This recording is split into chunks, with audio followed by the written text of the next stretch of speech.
سب سے پہلے تو ہمیں یہ سمجھ لینا چاہیے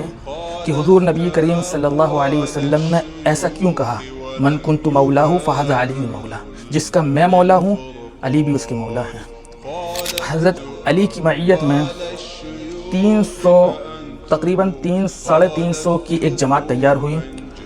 اور اس جماعت کو حضرت علی کی قیادت میں یمن کی جانب بھیجا گیا۔ مولا کے کیا معنی ہیں؟ تو ہمیں پتہ چلے گا کہ مولا کے معنی دوست کے آتے ہیں۔ اب یہ سمجھنا چاہیے کہ یہ شروع کب سے ہوا، ہمیں یہ جان لینا چاہیے کہ یہ جو پروپیگنڈا عید غدیر کے نام سے شروع کب ہوئی۔ الا ایھا الناس فانما انا بشر یوشک ان یأتی رسول ربی فاجیب وانا تارک فیکم ثقلین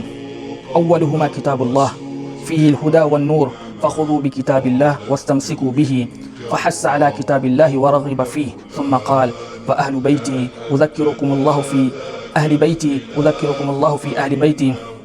أذكركم الله في أهل بيتي خالفتم قول الرسول وإنما خالفت من جهل. بسم الله الرحمن الرحيم نحمده ونصلي ونسلم وبارك عليه. عزیزان گرامی، گزشتہ کل 18 ذی الحجہ تھی، اور ایک معاشرے اور ایک فرقے کی جانب سے گزشتہ کل ایک تہوار منایا جاتا ہے جس تہوار کا نام ہے عید غدیر، اور اس عید غدیر سے بہت بڑا پروپیگنڈا پھیلایا جاتا ہے اور مومنین کے ذہنوں کو بگاڑنے کی ناکام کوشش کی جاتی ہے، اور ان کے ذہنوں کے اندر تذبذب پیدا کیا جاتا ہے، اور ان کے مائنڈ میں شبہات ڈالے جاتے ہیں، اور یہ بتایا جاتا ہے کہ خلافت در حقیقت حضرت علی کا حق تھا، لیکن دوسرے حضرات نے اس کو غصب کر لیا ہے، اس کو چھین لیا ہے۔ اسی طرح انٹرنیٹ کے اندر، بالخصوص یوٹیوب کے اندر بہت سارے نیم رافضی آ چکے ہیں جو اہل سنت کا لبادہ اوڑھ کر اپنے آپ کو اہل سنت بتا کر یہ باور کراتے ہیں کہ ہم اہل سنت کے ترجمان ہیں، ہماری زبان سے جو بات نکلے گی وہ حق ہوگی، وہ سچی ہوگی، وہ صادق ہوگی۔ اور معصوم حضرات جو عوام طبقہ ہوتا ہے وہ معصوم ہوتے ہیں، دین سے اتنا واقف نہیں ہوتے ہیں، اور ان کے پروپیگنڈے کا شکار ہو جاتے ہیں اور ان کے فتنے کا شکار بن جاتے ہیں، اور ان کے ذہنوں میں بھی یہ بات بیٹھ جاتی ہے کہ جو مولوی حضرات بتا رہے ہیں وہی سچ ہے، لہٰذا دوسرے حضرات نے حضرت علی کا حق غصب کیا ہے، وہ غاصب ہیں۔ اسی طریقے سے ایک نام ہے پاکستان سے، تو بہت سارے لوگ ہیں، ایک کو تو بہت سارے لوگ جانتے ہی ہیں، ایک دوسرا نام میں لینا نہیں چاہتا۔ کل ان کی ایک ویڈیو آئی ہے اور اس میں جس طریقے سے حضرت علی کے بارے میں بتایا جا رہا ہے کہ حضرت علی در حقیقت خلیفہ اول تھے، اور حضور نبی کریم صلی اللہ علیہ وسلم کی جانب سے ان کو خلافت عطا کی گئی تھی، اور وہ اس پر زور دے رہے ہیں کہ یہ جو خلافت حضرت ابو بکر کا حق نہیں تھا، اول خلافت دوم حضرت عمر کا حق نہیں تھا، سوم حضرت عثمان کا حق نہیں تھا، بلکہ خلافت کے مستحق حضرت علی تھے۔ تو میں نے سوچا کیوں نہ اس طریقے کے پروپیگنڈے سے بے شمار مومنین حضرات، ہمارے مسلمان بھائی جو انٹرنیٹ پہ ایکٹیو رہتے ہیں اور جو یوٹیوب دیکھتے ہیں، وہ متاثر ہوئے ہوں گے، اور یقیناً ہوں گے جب ان کے پاس کوئی معلومات نہیں ہوگی، جو معلومات ان کو پرووائڈ کی جاتی ہے اسی معلومات پر وہ یقین کر لیتے ہیں، کیونکہ ان کے پاس تحقیق کا کوئی مادہ ہوتا نہیں ہے، تحقیق کے لیے کتابیں ہوتی نہیں ہیں، علماء سے ان کا کوئی تعلق ہوتا نہیں ہے، اور وہ علماء سے پوچھتے نہیں ہیں،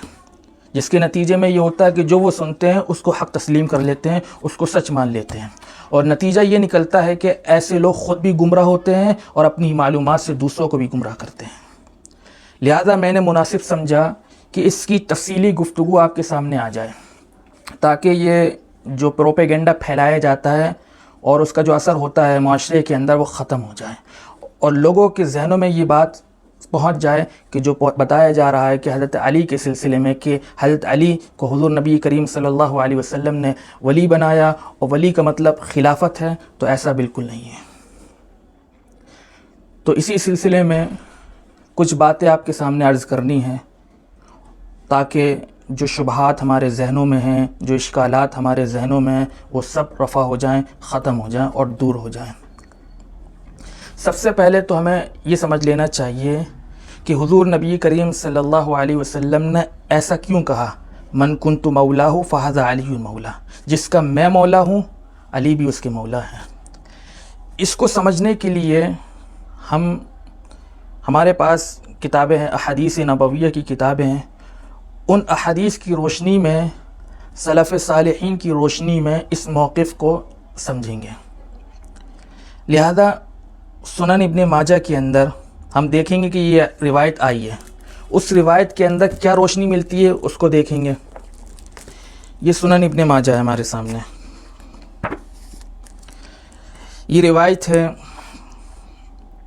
وبه قال حدثنا علي بن محمد قال حدثنا ابو الحسين اخبرني حماد بن سلمة عن علي بن زيد بن جدعان عن عدي بن ثابت عن البراء بن عازب رضي الله عنهما قال اقبلنا مع رسول الله صلى الله عليه وسلم في حجته التي حج فنزل في بعض الطريق فأمر الصلاة جامعة فأخذ بيد علي فقال ألست أولى بالمؤمنين من أنفسهم قالوا بلى قال ألست أولى بكل مؤمن من نفسه قالوا بلى قال فهذا ولي من أنا مولاه اللهم وال من والاه اللهم عاد من عاداه۔ یہ جو ٹکڑا ہے کہ فهذا ولي من أنا مولاه، اصل اس ٹکڑے سے بحث ہوتی ہے، یعنی اس کا جو اصل مقصد ہے اور جو اصل بنیاد بنائی جاتی ہے وہ یہ روایت ہے، اور اسی طریقے سے ایک اور روایت ہے۔ وبه قال حدثنا علي بن محمد قال حدثنا ابو معاوية قال حدثنا موسى بن مسلم عن ابن ثابت وهو عبد الرحمن عن سعد بن ابي وقاص قال قدم معاوية في بعض حجاته فدخل علي سعد فذكروا علي فنان منه فغصب سعد وقال تقول هذا لرجل سمعت رسول الله صلى الله عليه وسلم يقول من كنت مولاه فعلي مولاه وسمعت يقول أنت مني بمنزلة هارون بن موسى۔ یہ روایتیں ہیں، ابھی میں نے سنن ابن ماجہ سے آپ کے سامنے یہ روایت پیش کی ہے، اسی طریقے سے ترمذی کے اندر بھی روایت موجود ہے، اور بھی دیگر کتبوں میں یہ روایت موجود ہے، حتیٰ کہ ملا علی قاری رحمہ اللہ نے مرقات کے اندر کہا کہ یہ تواتر سے یہ روایت ثابت ہے۔ یعنی حضور نبی کریم صلی اللہ علیہ وسلم جب 10 ذی الحجہ میں حضور نبی کریم صلی اللہ علیہ وسلم حج کے لیے نکلے، جب حضور نبی کریم صلی اللہ علیہ وسلم حج کے لیے نکلے تو حضرت علی کی معیت میں تقریباً 300 کی ایک جماعت تیار ہوئی، اور اس جماعت کو حضرت علی کی قیادت میں یمن کی جانب بھیجا گیا،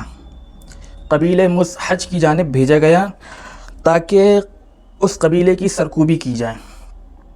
اور الحمدللہ حضرت علی جس جماعت میں ہوں، جس کی قیادت حضرت علی کر رہے ہوں، تو ظاہر سی بات ہے اس میں شکست تو ناممکن ہی ہے۔ چنانچہ حضرت علی کی سرکوبی میں، حضرت علی کی قیادت میں اس لشکر کو شکست ہوئی،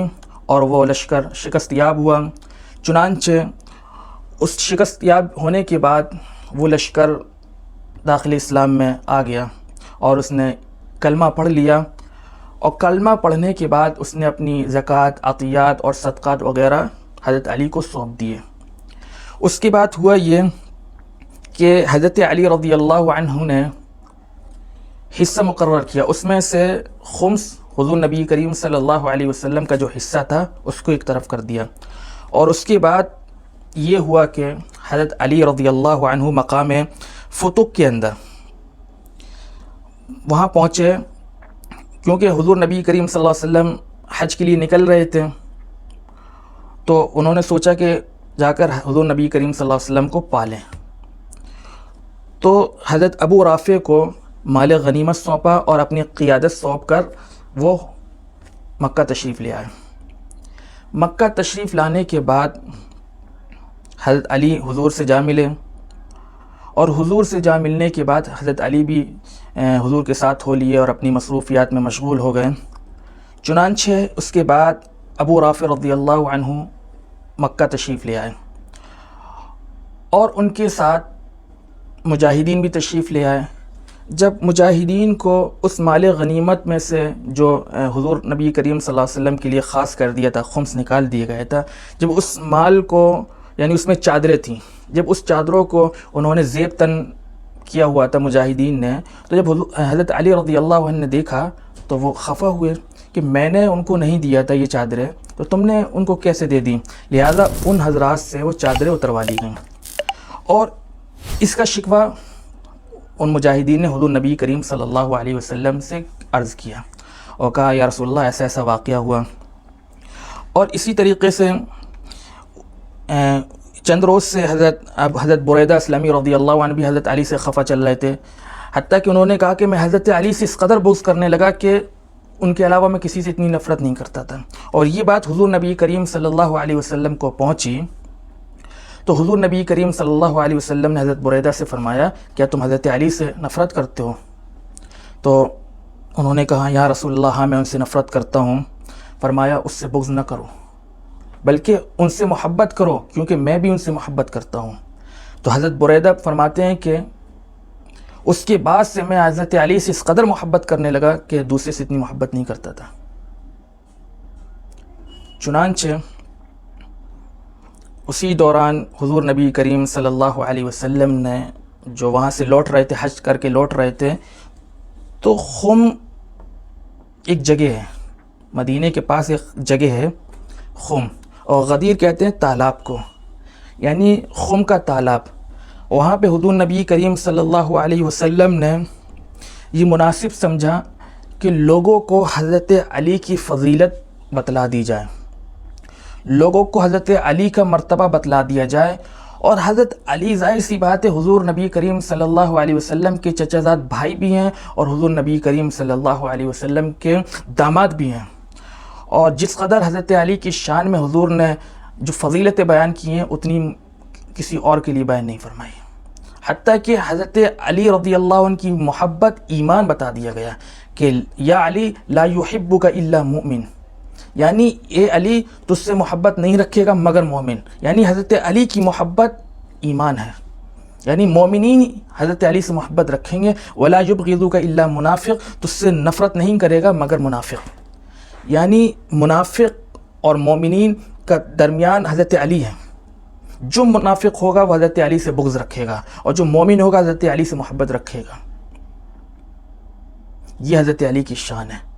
یعنی منافق اور مومن کی پہچان حضرت علی ہے.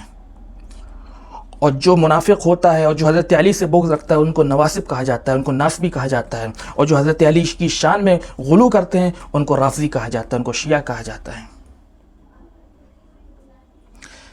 لہذا حضور نبی کریم صلی اللہ علیہ وسلم نے اس موقع کو غنیمت جانا کہ ابھی حج سے لوگ واپس ہو رہے ہیں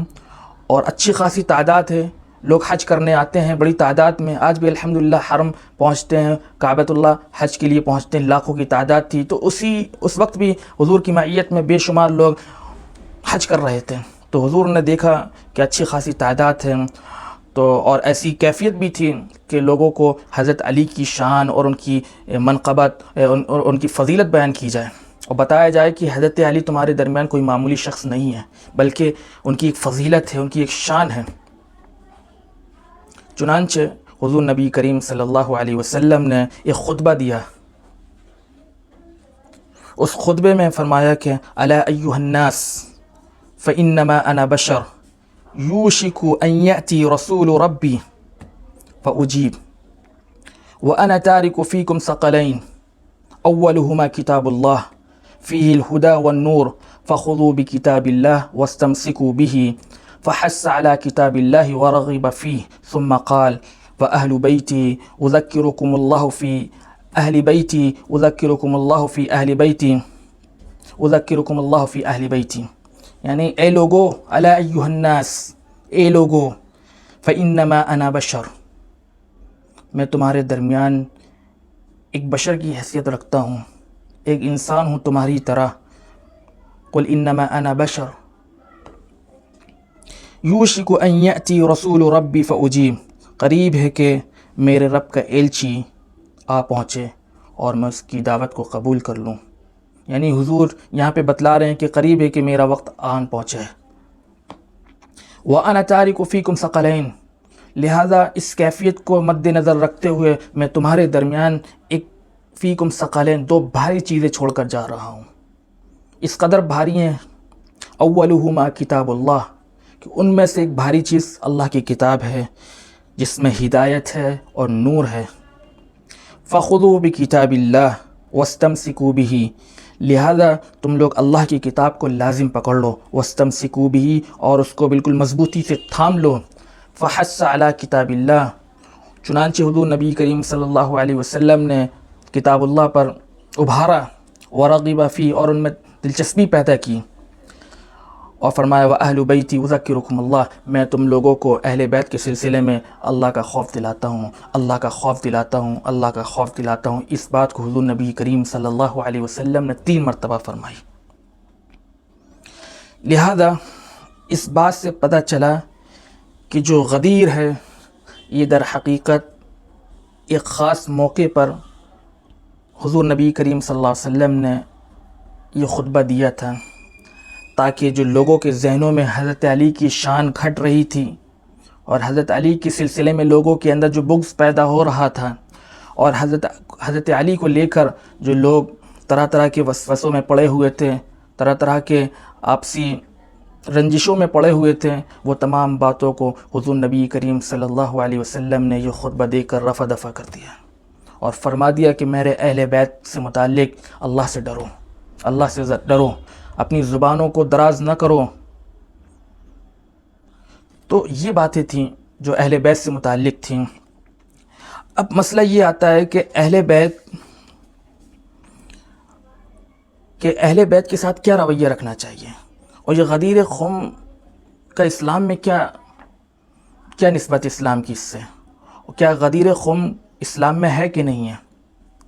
میں نے تو آپ کے سامنے بتا دیا کہ اس کا تعلق جو غدیر خم کا جو خطبہ دیا گیا اور یہ عید منائی جاتی ہے ایک فرقے کی جانب سے، اس کا پورا میں نے پس منظر رکھ دیا کہ حضرت علی رضی اللہ عنہ مزحج قبیلے کی جانب جو یمن میں واقع تھا وہاں پہ گئے، پھر ان سے سرکوبی ہوئی اور ان کی سرکوبی کی اور ان کو شکست دی، شکست کے بعد پھر وہ لوگ مسلمان ہوئے، ان لوگوں نے پھر مال غنیمت دی، عطیات دیے، صدقات دیے، زکوٰۃ دی۔ اس کے بعد حضور نبی کریم صلی اللہ علیہ وسلم کا خمس نکالا، اور حضور نبی کریم صلی اللہ علیہ وسلم سے مقام افق پہ جا کر اپنی قیادت حضرت ابو رافع کو سونپی، اور سونپنے کے بعد مال غنیمت بھی سونپا، اور اس کے بعد حضور نبی کریم صلی اللہ علیہ وسلم سے مکہ میں ملے۔ اس کے بعد حضرت ابو رافع نے وہ مال خمس کا حصہ جو حضور نبی کریم صلی اللہ علیہ وسلم کا حصہ تھا، اور اس میں جو چادریں تھیں وہ مجاہدین کو تقسیم کر دی، اور کیونکہ مجاہدین نے مانگی تھی تو انہوں نے دے دی۔ لیکن جب وہ مجاہدین مکہ تشریف لائے، مکہ تشریف لانے کے بعد حضرت علی نے ان کا استقبال کیا، تاکہ وہ جو آئے ہیں ان کی گھوڑ وغیرہ کی جو سواری کر کے آئے اس کا انتظام کیا جائے، تو وہ آگے بڑھ کے پہنچے ان کا استقبال کرنے کے لیے۔ جب اس حالت میں دیکھا کہ وہ یمنی چادر پہنے ہوئے ہیں تو حضرت علی خفا ہوئے۔ تو یہ پوری تفصیل تھی جو میں نے آپ کے سامنے رکھی۔ اب یہ دیکھنا یہ ہے کہ پھر اس کے بعد ان کے اندر ناراضگی پیدا ہوئی، اس ناراضگی کو دور کرنے کے لیے یہ حضرت حضور نبی کریم صلی اللہ علیہ وسلم نے یہ خطبہ دیا، اور اس میں بتایا کہ جو تمہارے اندر جو ناراضگی ہے اس ناراضگی کو تم لوگ دور کرو۔ اس میں فرمایا کہ 2 چیزیں میں چھوڑا جا رہا ہوں، کہ ایک تو کتاب اللہ اور دوسری اطرتی، یعنی میری اطرت۔ اور اس میں حضور نبی کریم صلی اللہ علیہ وسلم نے فرمایا، اب یہ میں ترمذی ہے میرے سامنے، ابھی اس میں میں دیکھتا ہوں روایت کیا ہے۔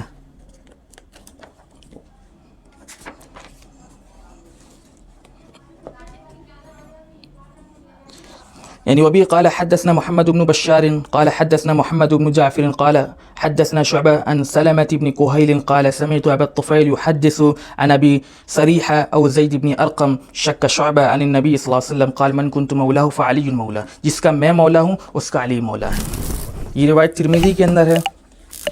اور یہ سنن ابن ماجہ کے اندر روایت ہے۔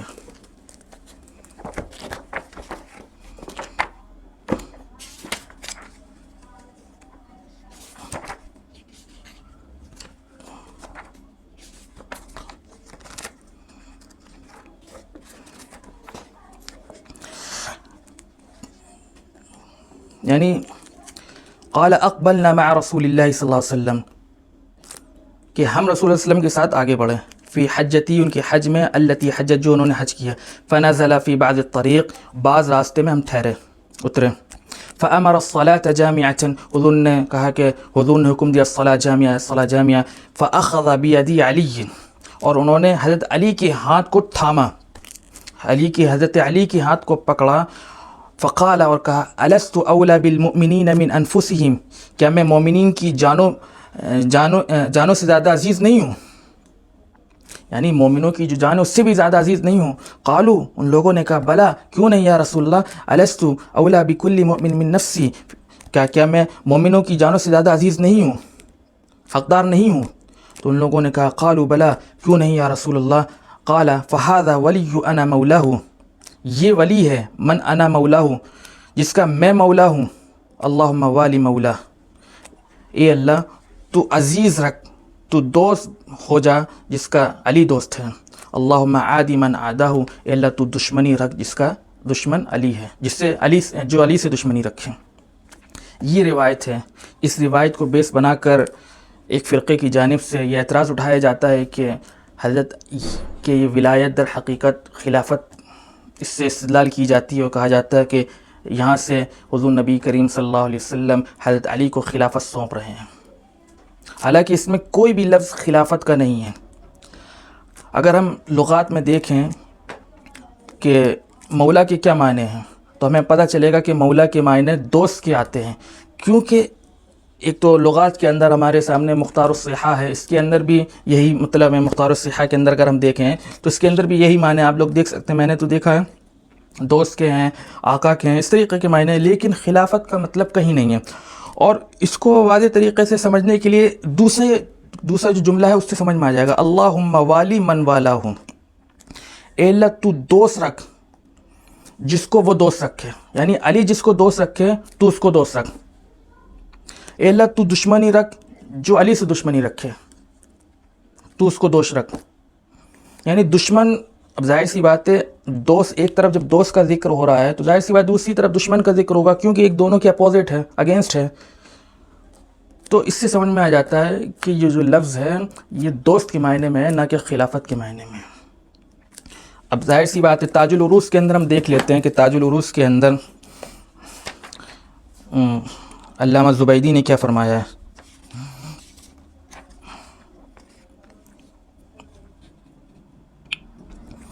المالک، العبد، المعتق، الصاحب، القریب، ابن العم، الجار، الحلیف، اس طریقے کے معنی فرمائے، لیکن کہیں بھی پڑوسی کہیں بھی خلافت کے معنی نہیں ہے۔ تو لہٰذا ہمیں سمجھنا چاہیے کہ جو پروپیگنڈا پھیلایا جاتا ہے لوگوں کی طرف سے یہ سراسر جھوٹ ہے، فریب ہے، دجل ہے، اور اس سے سوا کچھ نہیں ہے۔ ہمیں سمجھنا چاہیے کہ جو پروپیگنڈا کیوں پھیلایا جا رہا ہے۔ اب یہ سمجھنا چاہیے کہ یہ شروع کب سے ہوا، ہمیں یہ جان لینا چاہیے کہ یہ جو پروپیگنڈا عید غدیر کے نام سے شروع کب ہوئی، کیونکہ اسلام کے اندر صرف 2 عیدیں ہیں، ایک عید جو ہم لوگ مناتے ہیں رمضان کے بعد، ایک شوال کو، اور دوسری وہ ہے جو ہم لوگ بقرعید مناتے ہیں۔ تو 2 عیدیں ہیں اسلام کے اندر، اور تیسری کوئی عید نہیں ہے، باقی سب پروپیگنڈا ہے۔ لہذا ہمیں سمجھنا چاہیے کہ یہ جو پروپیگنڈا اور اسلام کے اندر نئی نئی چیزیں ایجاد کی جا رہی ہیں، یہ سب بدعت ہے، اور حدیث کے اندر آئے کل محدثۃ بدعہ وکل بدعۃ ضلالہ وکل ضلالۃ فی النار، کہ ہر نئی چیز جو اسلام میں شامل کر دی جائے وہ بدعت ہے، اور ہر بدعت گمراہی ہے، اور ہر گمراہی جہنم میں لے جانے والی ہے۔ اب ہم یہ دیکھیں گے کہ یہ سلسلہ کب سے شروع ہوا ہے، جو آج نیم رافضیوں کی کوششوں سے اور پروپیگنڈا خوب چلانے کی وجہ سے ہمارے مسلمانوں کے اندر بھی یہ چیز در آئی ہے کہ 18 ذی الحجہ آتا ہے، انہیں حضرت عثمان کی شہادت نہیں یاد رہتی ہے، حضرت عثمان کی شہادت یاد نہیں رہتی ہے، لیکن عید غدیر یاد رہتی ہے۔ کیوں؟ کیونکہ پتہ ہے کہ حضرت عثمان بھی انہی نفرت خوروں کے نشانے میں آئے۔ حضرت عثمان کی جو شہادت ہوئی ہے وہ بھی ایسے ہی لوگوں کی وجہ سے ہوئی ہے جو اسلام کے دشمن تھے، اسلام کی جڑوں کو کھوکھلا کرنے والے تھے۔ وہ کیسے چاہ لیتے کہ حضرت عثمان کو یاد رکھا جائے، لہذا حضرت عثمان کی شہادت کی آڑ میں خوشی منانا یہ در حقیقت مومنین کا تو شیبہ نہیں ہے، یہ در حقیقت ایسے لوگوں کا شیبہ ہے جو اسلام سے دشمنی کرتے ہیں اور اسلام کا نام لے کر مومنوں کے ذہنوں کو خراب کرتے ہیں۔ اب ہم یہ دیکھیں گے کہ یہ سلسلہ شروع کب سے ہوا ہے۔ علامہ ابن اثیر التاریخ ابن الاثیر رحمہ اللہ فرماتے ہیں اس کے اندر الکامل فی التاریخ کے اندر، وفیہا فی الثامن من عشر ذی الحجہ، یعنی 18 ذی الحجہ میں، امر معز الدولہ باظہار الزینہ فی البلد، کہ معز الدولہ نے شہر میں زینت کے اظہار کا حکم دیا، یعنی شہر میں سجاوٹ، زینت، زیب و زینت، نکھار، اس کا حکم دیا۔ وَأُشْعِلَتِ النِّيرَانِ، اور بمجلس الشرطہ، اور درباریوں کی مجلسوں میں چراغاں کیا گیا۔ وَأُظْهِرَ الْفَرْحِ، اور خوشی کا اظہار منایا گیا۔ وَفُتِحَتِ الْأَسْوَاقُ بِاللَّيْلِ، اور رات میں بازاروں کو کھولا گیا۔ كما يفعل ليالي الأعياد، جیسا کہ عید کی راتوں میں کیا جاتا ہے۔ فعل ذلك فرحا بعید الغدیر، اور یہ سب عید غدیر کی خوشی میں ہوا۔ وضربت الدبادب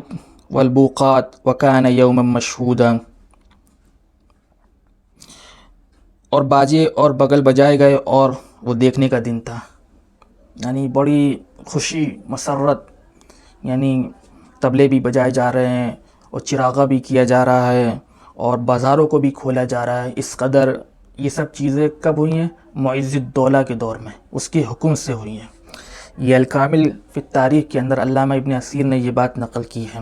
اور اسی بات کو البدایہ والنہایہ کے اندر علامہ ابن کثیر رحمہ اللہ نے نقل کی ہے۔ ثم دخل سنة 52 و300 وفي ثامن من عشر ذی الحجہ منها امر معز الدولہ باظہار الزینہ ببغداد، یعنی اس کا بھی وہی مفہوم ہے۔ اور اسی بات کو العبر کے اندر علامہ ذہبی رحمہ اللہ نے نقل کیا ہے کہ